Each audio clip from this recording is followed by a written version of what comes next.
Good morning friends. आज है 8 जून। हम लोग देखने वाले कुछ vocabulary from the Hindu editorial. और आज का एडिटोरियल है थर्ड अवतार, यानी कि तीसरा अवतार। मैं यहाँ लिख देता हूँ तीसरा अवतार। मोदी जी तीसरी बार प्रधानमंत्री बनने वाले हैं, उसके ऊपर लिखा हुआ एडिटोरियल है। देखिए क्या कहता है। The mandate is for Narendra Modi. जो मैंडेट है, जनादेश है, वो किसके लिए है? नरेंद्र मोदी के लिए। ठीक है, मोदी जी यहाँ तक है। To change his approach to governance, और ये कह रहा है कि उनको चेंज करना है अपना नज़रिया, अपना अप्रोच, अपना रवैया। ठीक है, उन्हें अपना रवैया चेंज करना है गवर्नेंस के लिए, यानी कि जो शासन कर रहे हैं जिस हिसाब से, उसमें अपना थोड़ा सा रवैया चेंज करना पड़ेगा। क्यों करना पड़ेगा? क्योंकि अब वो अलायंस के द्वारा बनी हुई उनकी सरकार है। क्लियर है। और इसके लिए जो एडिटोरियल की जो बुकैब देख रहे हैं आप, जैसे पॉइज, फेल शॉर्ट ऑफ, इफ्यूशिव, ये कहीं ना कहीं आपके एग्ज़ाम में आई हुई है। ठीक है, और ये मैं कराने वाला हूँ और आपको रिवीजन करना है। इससे फ़ायदा क्या होगा कि आप एग्ज़ाम टाइम में आसानी से कर पाएंगे। पहला वर्ड है मैंडेट। इसका मतलब होता है सौंपना, आदेश देना। असाइन अथॉरिटी टू, या मेक मैंडेटरी। ठीक है, असाइन करना अथॉरिटी के रूप में, कि जनता ने उन्हें असाइन किया हुआ है मोदी जी के लिए कि वो एक अथॉरिटी है, यानी कि उन्हें शासन करना है, देश चलाना है, तो वो चीज़ मैंडेट समझ गए। मैंडेट वैसे ज़्यादातर तो मैंडेटरी की फॉर्म में ही आपने पढ़ा होगा, या फिर आप न्यूज़पेपर में देख सकते हो। वैसे तो ज़्यादा मिलता नहीं है ये वाला वर्ड। और नेक्स्ट है fall short of. Fall short of का मतलब से कम पड़ना है। फेल टू सेटिस्फाइड, यानी किसी चीज़ को जो उम्मीद है वो ना कर पाना। एज ऑफ एक्सपेक्टेशंस, जैसे जो उम्मीद है उसमें कमी हो गई, वो चीज़ पूरी नहीं हो पा रही, वो होता है फॉल शॉर्ट ऑफ। क्लियर है। पॉइज का मतलब आत्मविश्वास होता है, संतुलन करना है। Great coolness, composer under strain, जब परेशानी में होते तो वहाँ पर शांत रहना, वो चीज़ पॉइज कहलाती है। अश्योर्डनेस जिसको हम कह सकते हैं। ठीक है, और अगर वीडियो आपको अच्छी लग रही है तो लाइक शेयर कर देना।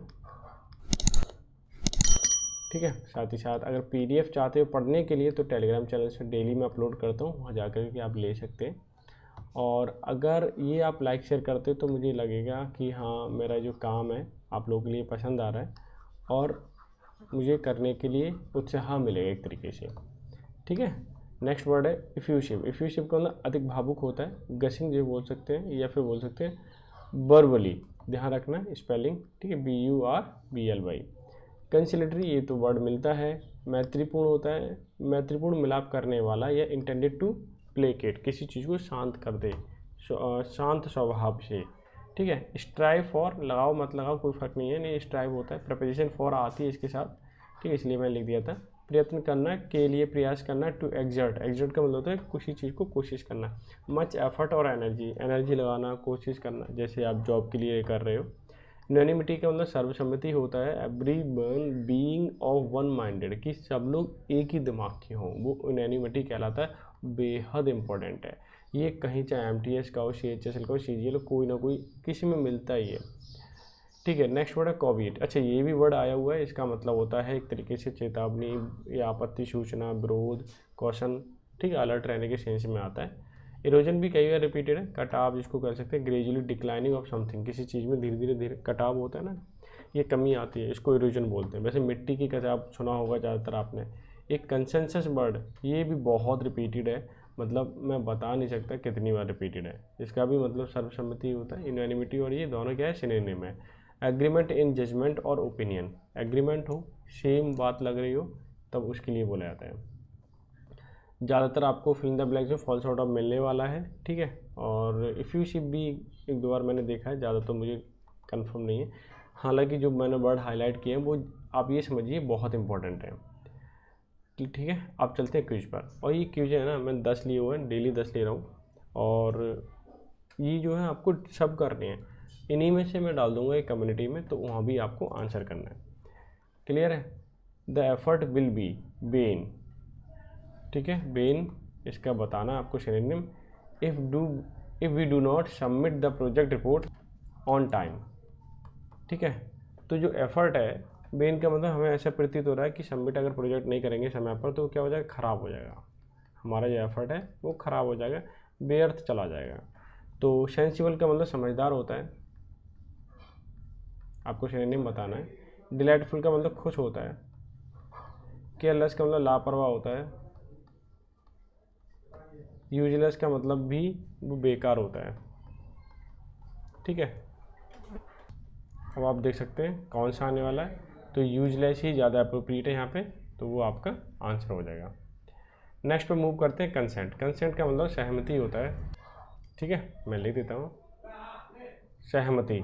सहमति डिस्टर्ब, किसी को डिस्टर्ब करना, परेशान करना। ठीक है, अवॉइड का मतलब टालना, जिसको हम कहते हैं डिले एक तरीके से। डिसेंट का मतलब मतभेद होता है। ठीक है, असेंट का मतलब सहमति होता है, सहमति जताना है, बताना। ठीक है, तो अगर मैं आंसर की बात करूं तो फोर्थ पार्टी आपका क्या हो जाएगा, आंसर हो जाएगा। नेक्स्ट है विजिलेंट। विजिलेंट का मतलब वैसे तो कॉशियस होता है, सतर्क होता है। ठीक है, इसका सिनोनिम देखना है तो द बर्गलर। बर्गलर जानते हो, जो घर में घुसता है चोरी करने के लिए, उसको बोलते हैं। वॉज वेरी कॉशियस, सतर्क था। So he avoided to security perfectly. So उसने जो सिक्योरिटी थी उसको हटा दिया। As did not find any proof, ताकि उसे कोई भी प्रूफ ना मिल पाए। ठीक है, तो इसे क्या बोलेंगे, कॉशियस, सतर्क।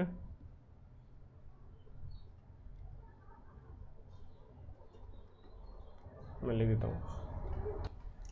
ठीक है, सतर्क हो गया। सिक्योरिटी का मतलब सुरक्षा होता है, आपको पता ही है। बर्गलर का मतलब चोर। ठीक है, जो घर में चोरी के लिए आए, क्योंकि बाहर कर रहा है तो बर्गलर नहीं कहलाएगा। ठीक है, प्रूफ का मतलब आपका सबूत, जिसको हम एविडेंट बोलते हैं, AVIDENT। ठीक है, तो आप देख सकते हैं यहाँ पे फिलहाल तो कॉशियस की बात हो रही, सतर्कता की बात हो रही, तो पहले ही वर्ड आपका क्या हो जाएगा, आंसर हो जाएगा। नेक्स्ट देख लेते हैं, इन्होंने बोला इंटरलिंक्ड। हालांकि इतना बड़ा सेंटेंस है, पढ़ने की जरूरत नहीं होती पेपर में। अगर हाईलाइट कर रखा है तो इसका मतलब अगर आता है तो ठीक है, ना तो नहीं आता तो पढ़ लीजिए। ठीक है, इंटरलिंक का मतलब किसी से कनेक्ट होना। तो सिवियर का मतलब तेज होता है, तीव्र होता है, या हम तीव्र बोल सकते हैं। फिर जानते ही कंटिन्यूस लगातार, ये भी जानते हो आप। इंटरलेज्ड, गुथा हुआ होना, जिसको हम कहते हैं, जैसे छोटी लड़कियां होती हैं गूथ लेती हैं वो चीज़, यानी इंटरलिंक होना। सिंपल सी अगर मैं बात करूं तो इंटरलिंक ये लीजिए। ठीक है, तो ऑप्शन नंबर फोर्थ क्या हो जाएगा, आपका आंसर हो जाएगा। क्लियर है। नेक्स्ट देख लेते हैं, I always enjoy the company of respectful teacher, यानी कि रेस्पेक्टफुल टीचर का सिनोनिम बताना है आपको। डेरोगेटरी का मतलब निंदात्मक होता है, जिसको हम क्या कर सकते हैं, हेट कर सकते हैं। एडमायरिंग का मतलब प्रेज वाला होता है, जिसकी हम क्या कर सकें, तारीफ कर सकें। ड्यूटीफुल का मतलब, और इंसोलेंट का मतलब बदतमीज होता है। मैं लिख देता हूँ। ठीक है, अब ड्यूटीफुल, जाहिर सी बात है, ड्यूटीफुल तो वो होगा जो सम्मानजनक होगा, काम कर रहा होगा सही से। तो रेस्पेक्टफुल क्या हो जाएगा, आपका आंसर हो जाएगा। तो ये थर्ड जो ऑप्शन है वो क्या है, आपका आंसर है। क्लियर है। नेक्स्ट पे देख लेते हैं, इंट्रिग का मतलब कंफ्यूजिंग वाला होता है, या फिर हम इंटरेस्टिंग भी बोल सकते हैं।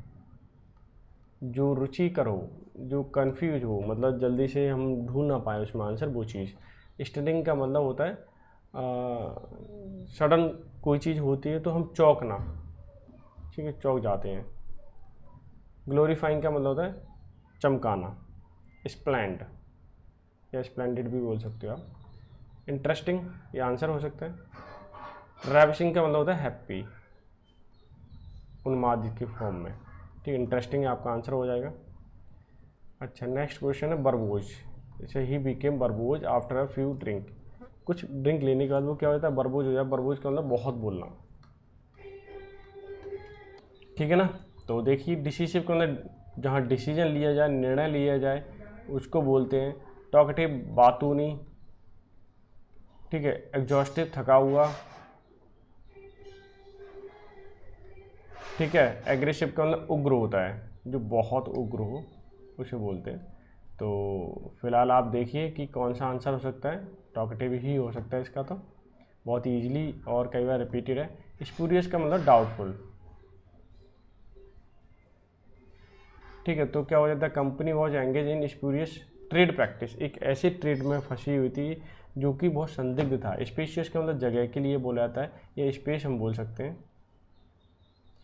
ठीक, फ्रॉडुलेंट का मतलब होता है जो क्या करता हो, जो धोखा देता हो। ठीक है, शक के दायरे में आए। इफेक्टिव का मतलब असरदार होता है।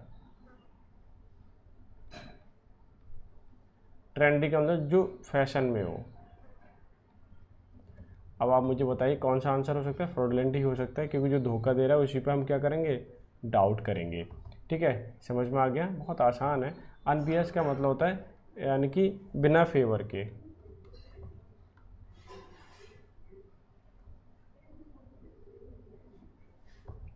डेफिनेट का मतलब एकदम निश्चय होता है, या निश्चित हम जिसको बोल सकते हैं।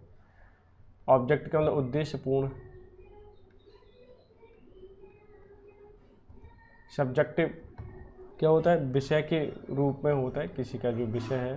ठीक, ऑर्गेनाइजेशनल का मतलब होता है संस्थागत।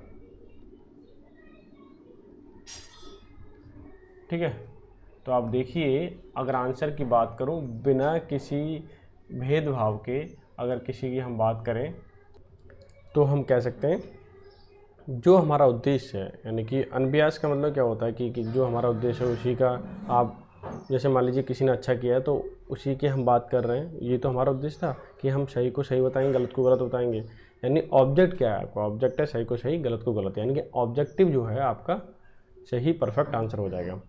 नेक्स्ट है committee wanted to explain this detail, कितना सरल दे रखा है। कलेक्ट इकट्ठा करना होता है, एलैबोरेट एक्सप्लेन करना होता है, यानी कि लाई डालना।